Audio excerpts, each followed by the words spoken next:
Before we jump into this part of the segment, we just got a question from a listener that said, what are the thoughts and plan if we see the system going into negative interest rates?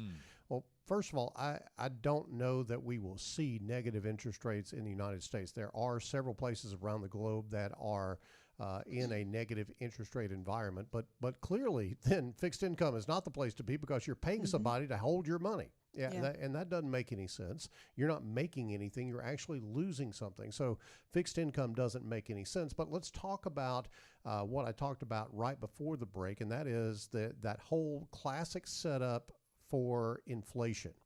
Inflation is what basically causes the Fed to increase interest rates. It causes the bond market to increase the demand for interest on fixed income instruments.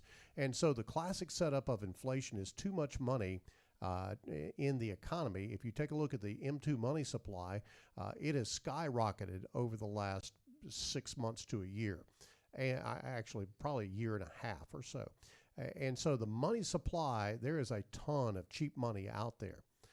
We have across the globe a suppressed economy. So we're not producing as many goods and services as we have in the past. If you have too much money chasing too few goods and services, it's a classic setup for inflation. And I believe inflation really is an indicator of higher interest rates in the future. So I don't think it's going to be a problem, but definitely you would not want to be in fixed income in a negative interest rate environment. So Sorry we're likely, for that. No, I like that. I was just going to say we're likely going the other way as opposed to negative. We're likely going up. But I don't think that's going to take off. The research and data we look at, we just talked about this a week or so ago on the Fastest Forward, John, that we don't look at hyperinflation coming down the road, but we do look like things – it does look like things are going to be ticking up with inflation. I would agree.